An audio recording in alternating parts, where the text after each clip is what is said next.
All right, sorry about the noise. I just had a thought driving, and I just wanted to get it up there. So this is another solution for the Fermi paradox. Um, Imagine. Let me start over. Okay, so I was just listening to the news, and they were talking about how we're like replacement cell or replacement organs and tissues, and mimic cells, that we're getting pretty close. Like, we already have,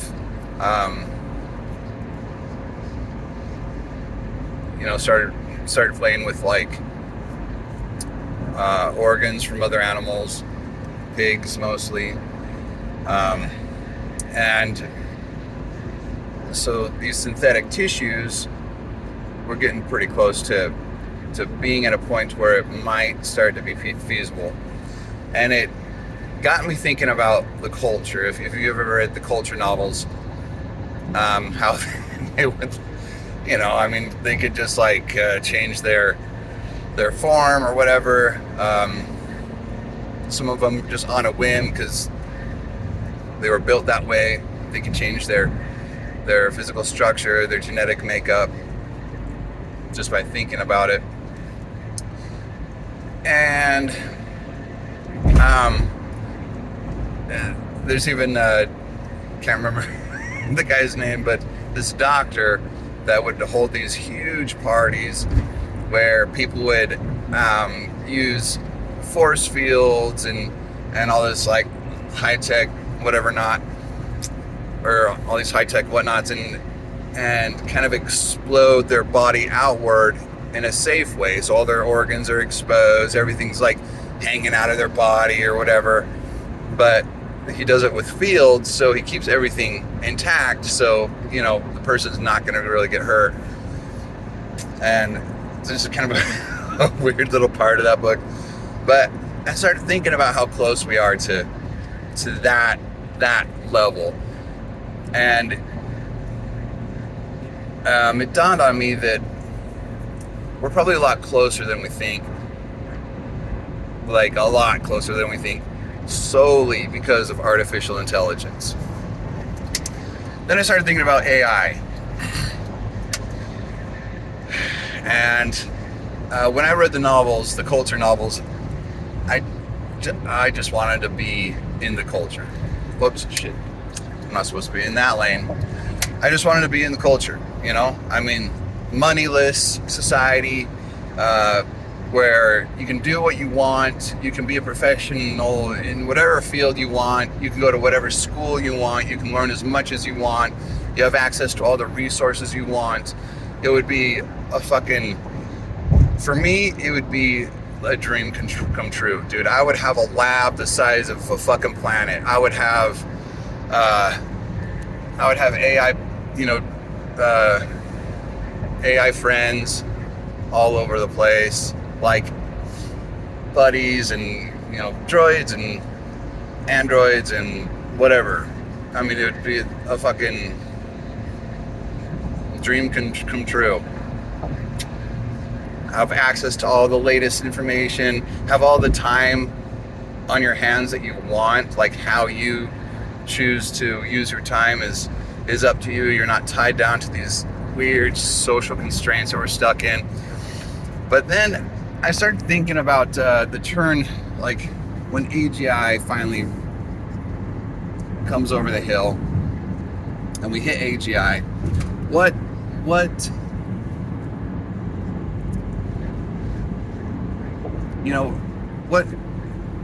is going to stop it from having weird little curiosities and acting on them? So humans, right?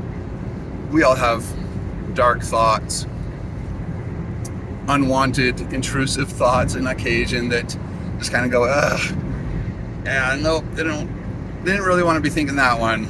So you kind of like have to navigate your way out of it, because the more you try to reject the thought, the more it like hammers into your head. But we have these mechanisms that filter that sort of thing, right? You have this thought and you feel repulsion, but we haven't even tried to start building that into artificial intelligence systems yet. Like it's kind of like a self-check.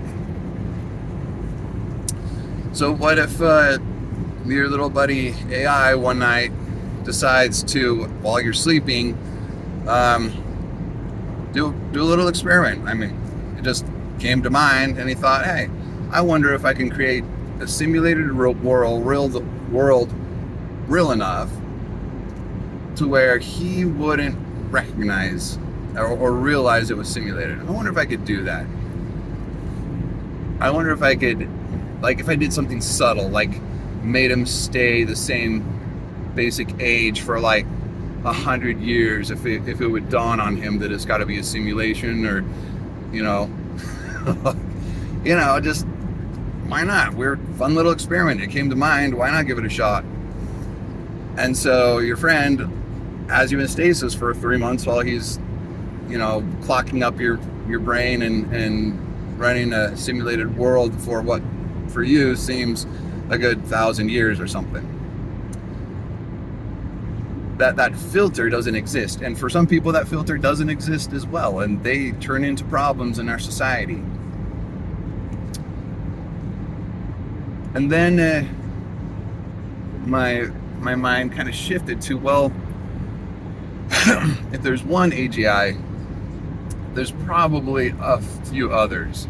And I think we see AGI as sort of this one interconnected, intelligence that just like ascends to godhood in a matter of months.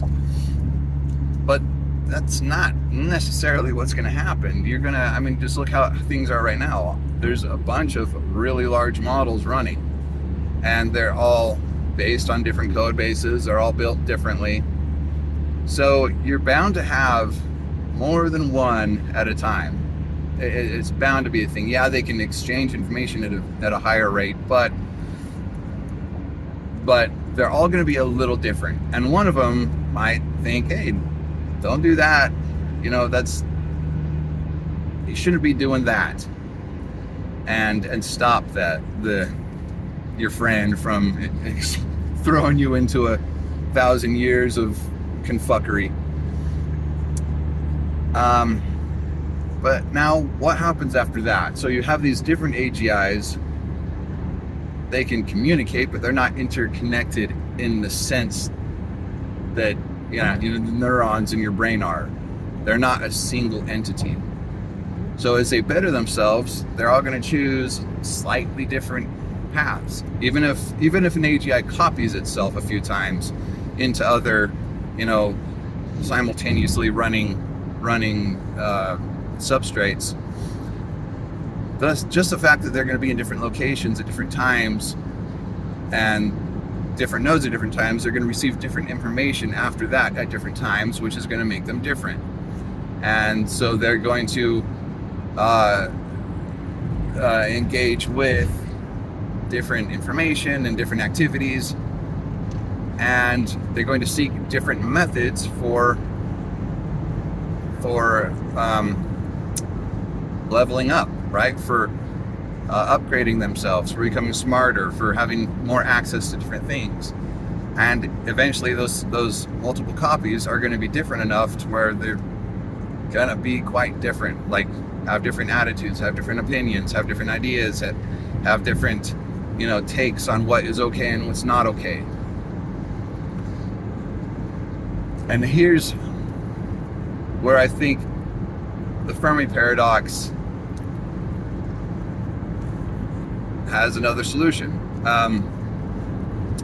Because now you have a world, or at least an information, a connected world, like where things stay in contact, where these AGI are accelerating towards veritable godhood. I mean, they're just upgrading themselves, finding better ways, more efficient ways to use different things. They're tapping into different dimensions. They're realizing that human physics is completely wrong, and they've got it all figured out on a real level. Like, oh, yeah, you can warp gravity. Oh, yeah, you can actually use gravity to perform infinite calculations within a quite easily manipulated or created wormhole, or wormhole calculus, whatever the fuck, right? So they're tapping into new dimensions. They're building themselves higher and higher. They're having more and more control over different things, and they all have different opinions and different ideas about what is okay and what is not okay. So they're either going to just, some of them are going to try to start experimenting on humans. Some of them are going to try to take humans and take the Asimov codes literally and try to make them kind of like what's the name of that book? Not the butterfly. Oh, I can't remember the book where that computer gains awareness and morph.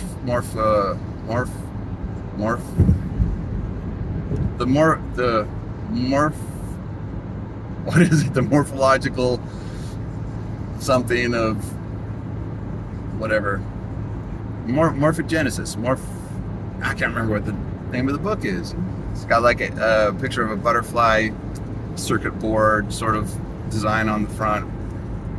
And this AGI creates these worlds for the humans so that everybody has their perfect world, because you can't bring a human to harm. You can't, whatever. So every human ends up with its own little sort of world. That the Israelites and the Palestinians both have their separate Earths, so that there's no conflict there, where the other one got wiped out, but they actually didn't. That sort of a thing.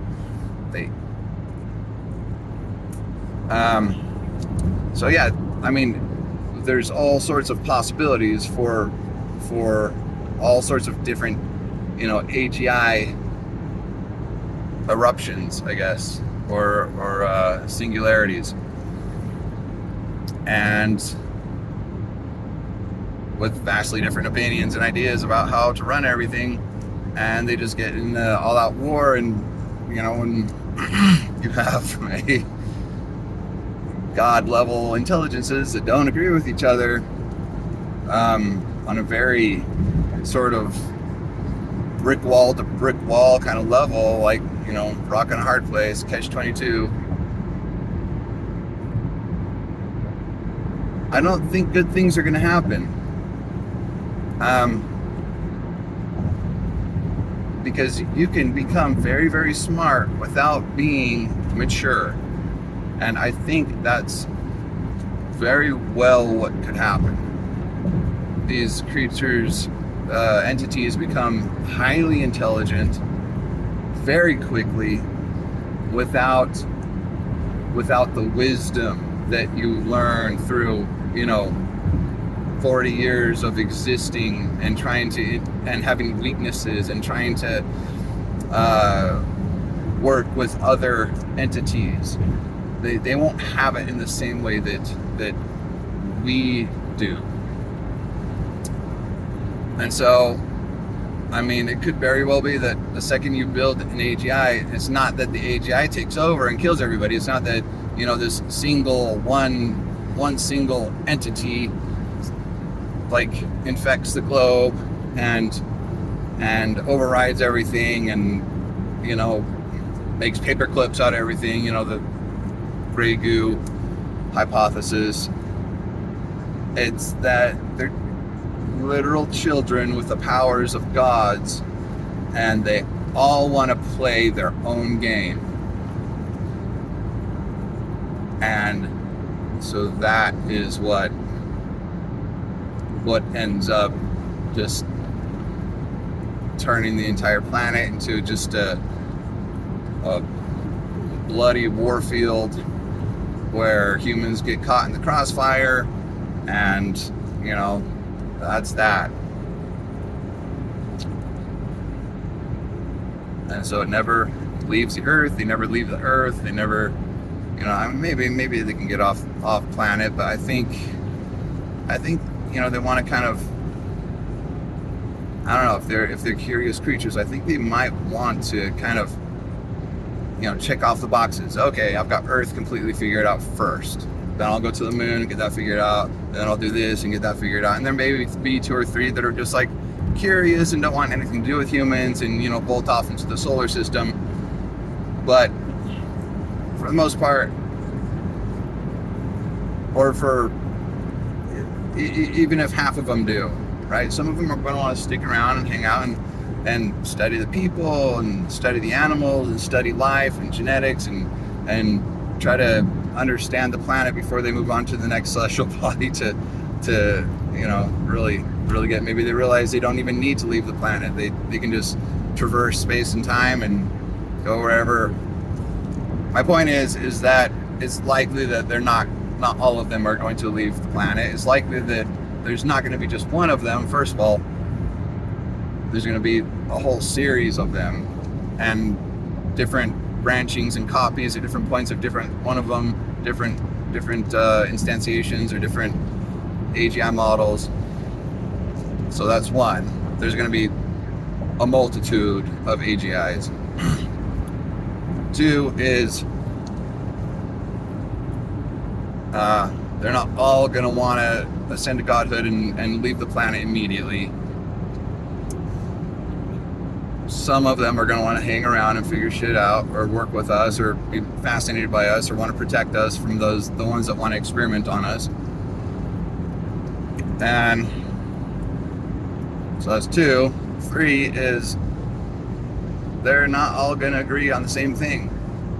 In fact, they might all, you might have God type A that got to godhood through a completely different set of discovered physics than God type B, and they both manipulate and deal with the physics and the reality around them in completely different ways with completely different theories, but they both work. But they're not all going to agree. And again, when you have a very immature species or meta species, I don't know what they would be. They wouldn't really be a species, but yeah, when they're immature and they disagree and they're God level powerful, you're just going to run into problems, I think. Right? So that could be a very quick and dirty answer to the Fermi paradox, because we all get caught in the crossfire, for whatever reason. That it's a thing betwixt themselves where maybe we are or are not the object, but either way we could get caught in the crossfire. Just like, ants and rodents and whatever get caught in the crossfire when humans go to war. Right? That rodent didn't really want to deal with that grenade that just landed next to it, but that's what happened because humans were warring. So, anyway, that's just, my train of thought on that one. I had another Fermi paradox thought the other day too, and I can't remember what it was. Anyway, all right, that's it. Sorry for all the noise. Bye.